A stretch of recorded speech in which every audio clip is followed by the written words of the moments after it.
संधी काय असते याचे आपण उत्तम उदाहरण पाहणार आहोत. रामेश्वर नावाचे गाव होते.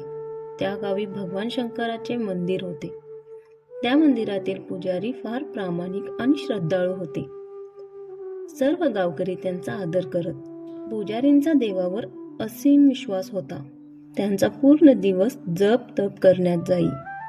पावसाळा सुरू होता. गाव अगदी नदीकाठी. मुसळधार पावसाची सुरुवात झाली. सुरक्षेचा प्रश्न निर्माण झाला. सरकारने नदीकाठी असलेल्या सर्व गावांना सूचना केल्या. पूर परिस्थिती होण्याआधी गावे रिकामी करा. पाण्याची पातळी वाढू लागली. रामेश्वरमधील नागरिक ही गाव सोडू लागले. सर्वांनी देवाची पूजा केली व निघू लागले. पुजारी मात्र मंदिर सोडण्यास तयार नव्हते.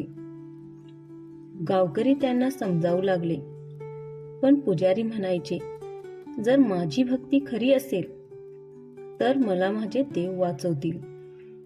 फार विनवणी करून देखील पुजारी काही ऐकले नाही. गावातील एक भला माणूस शेवटची विनंती करण्यास आला. तो म्हणाला, पुजारी, तुम्ही फार प्रामाणिक आहात. पाण्याची पातळी वाढत आहे. हट्ट नका करू. चला सोबत. मी एकटाच मागे राहिलो आहे.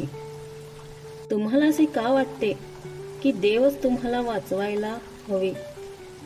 या दिवसात असे काय घडेल? पुजारी म्हणाले, एक तर महापूर टळेल किंवा देव स्वतः मला यातून बाहेर काढतील. तो शेवटचा गावकरीही निघून गेला. पाण्याची पातळी वाढू लागली. पुजारी देवाचे जप करत बसले. पाणी मंदिरात शिरले. गावकरी पुन्हा पुजारींच्या काळजीने बोट घेऊन आले. त्यांनी पुजारीची फार मनधरणी केली, पण पुजारी काही